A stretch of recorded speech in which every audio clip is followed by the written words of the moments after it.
It was a rare diplomatic spat between two countries with a long history of close energy and security ties. Over the weekend, Iran summoned China's ambassador to lodge an official complaint against a statement issued during Chinese President Xi Jinping's recent visit to Saudi Arabia. Tehran accused Beijing of siding with Gulf Arab states in a territorial dispute between Iran and the UAE. A spokesperson for Iran's foreign ministry said it conveyed strong discontent against the joint China-GCC statement, which it argued questioned Iran's territorial integrity. Tehran reportedly told the Chinese envoy that the three islands addressed by the GCC were an integral part of Iran and will not be subject to negotiation. Iran currently maintains control of Greater Tunb, Lesser Tunb, and Abu Musa in the Gulf, which are claimed by the UAE. The joint statement also called for Iran's nuclear program to remain peaceful and for authorities to cooperate with the International Atomic Energy Agency. Saudi Arabia's foreign minister also had a tough warning for Iran, saying all bets would be off if Tehran were to acquire nuclear weapons. And to further discuss Iran's reaction, joining me now from London is Jacopo Shita. He is a policy fellow at the Bors and Bazaar Foundation. From Sparta, Turkey, Ümit Alperen. He is an assistant professor at Süleyman Demirel University who specializes in Chinese foreign policy in the Middle East. Gentlemen, welcome to Straight Talk. It's good to have you on the program. So, Jacopo, what do you make of the latest GCC-China summit statement where a few parts directly addressed Iran?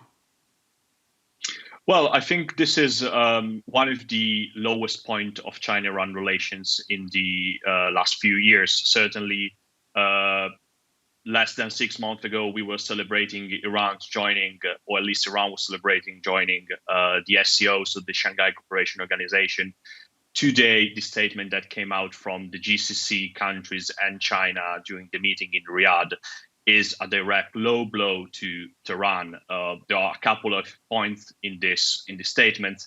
The one about the Persian Gulf Highlands and the one about Iran's regional behavior that are directly taken from the usual and classic talking points used by Saudi Arabia and the UAE to address Iran. And they're very different from the language that China usually uses to address this question. Ümit, what do you think? Is China siding with the Gulf Arab states against Iran over a range of issues? And is that how Iran is interpreting this statement?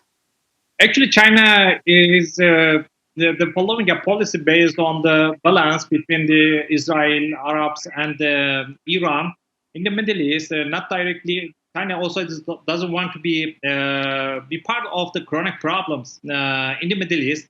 So China also still is keeping this balance between the three actors. But also China would like to make a friend, especially with the U.S. partners, especially with the region of the security umbrella provided by the U.S. and its partners in the Gulf region. But I don't think so. China is how to say this, enjoying. China would like to enjoy this balance. Okay, the joint statement also called for the peaceful solution of the issue of three islands through bilateral negotiations in accordance with the international law and to resolve this in accordance with international legitimacy. So, Jacopo, did China undermine Tehran's stance that it would not negotiate on the island status? And has this statement brought Iran's territorial integrity into question? Yeah, exactly. That's the whole point of the thing. China has always taken a lot of care of not interfering with territorial integrity and international affairs of its partners. And since for Iran, this is a settled question. This is not an open question. The Iranian Imperial Navy conquered this island in 1971. And since then, Iran has always claimed that the three islands are part of the territory. They perceived this point in the joint communique as a sort of direct threat to their sovereignty, and this is very, very extremely problematic. The issue is, again, as I was saying before, that this is directly taken from the UAE talking points regarding the island, so questioning Iran's sovereignty over them, and it takes distance from China's usual more conciliatory and balanced stance on this kind of issue, regional issue. So I'm just going to read a response from the Iranian embassy in Beijing. It said the 3 islands of Abu Musa, Lesser Tunb, Greater Tunb in the Persian Gulf are an integral part of Iran's territory and will always belong to her motherland. Iran will never compromise with any country on the importance of respecting the territorial integrity of the Islamic Republic of Iran. So, Ümit, it seems Iran is pushing back against China, releasing this tweet in Chinese. Will Iran respond further? No, because China-Iran relation is usually asymmetric relationship. Also, Iran's dependence to China is really so high. Also, China also don't want to be a part of this problem. The Chinese decision makers has been considering intra-regional balances between the Arabs, also Iran, also with Israel. China doesn't want to be part of these chronic problems in the Middle East. For example, China has also discourse on the most important problem in the Middle East, Palestine and Israel problem. But so far, we cannot see that China has taken a serious initiative in the solution of the problem. This also works for the Chinese approach to Iran nuclear issue or this island issue between Iran and the Gulf, the United Arab Emirates.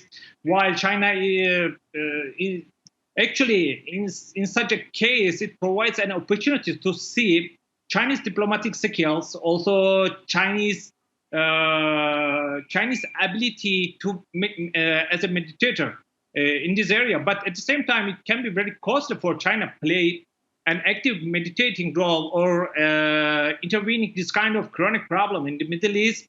Also, this kind of attempts harm Chinese intra-regional balance policy in the Middle East. On the other hand, yes. So, Yapoku, how do you think this latest incident or diplomatic spat impact long-standing China-Iran ties? I mean, how would that affect their recently signed 25-year cooperation agreement? Well, I think, to be honest, that the impact will not be big in a sense that the two countries announced that the comprehensive strategic partnership was entering the implementation phase in January, but we haven't seen much coming out of this. And the reasons are quite clear.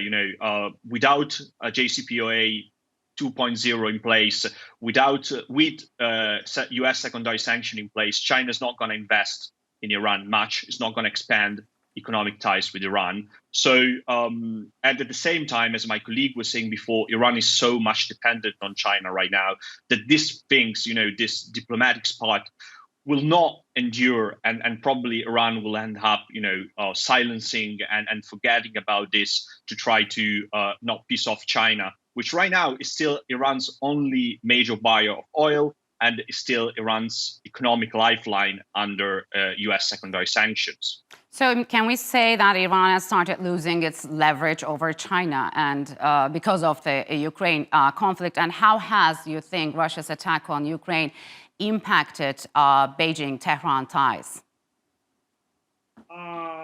Actually, it's not directly influenced the China-Iran relations, but also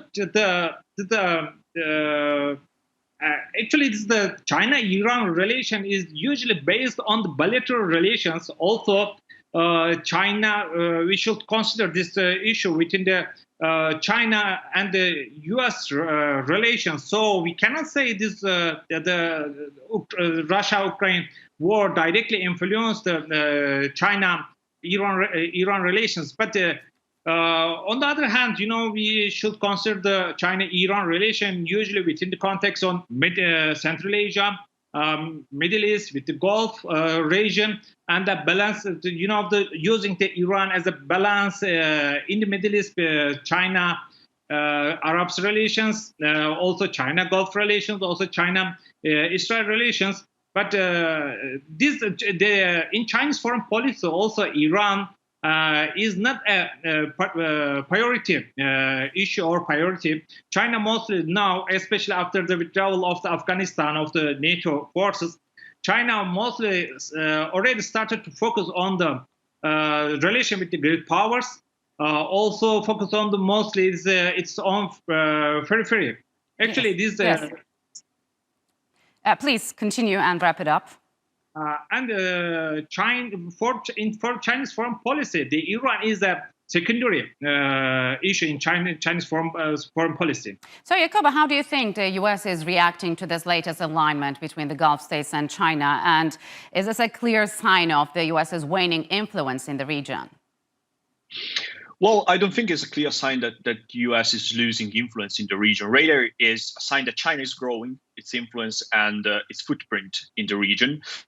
And secondly, it's a sign that regional countries want to, play all the cards to balance and leverage between the United States and China.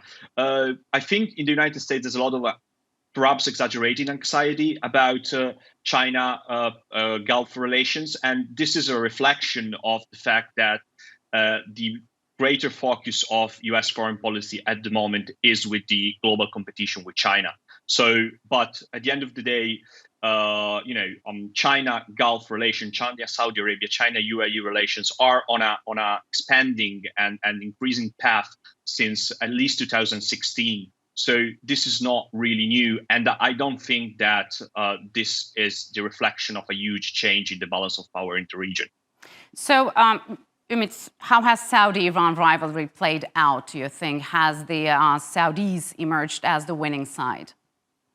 Also, especially with this Xi's visit to Riyadh, China-Saudi relations are growing.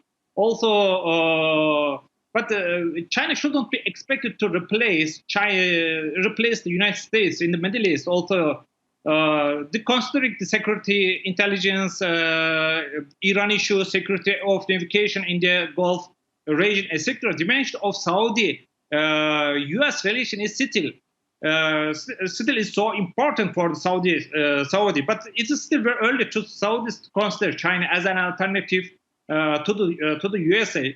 But the Saudis would like to consolidate their relation with the USA and their position in the region throughout their relation with China, and would like to diversify their economic and political, also military relation. Also would like to, the Saudi is not divorcing from the US, but would like to much more marriage. Also, it is the most important country for the Saudi and for the Arabs is, of course, after US is China. All right, gentlemen, unfortunately, we'll have to leave it here. Thank you very much for joining me on Straight Talk.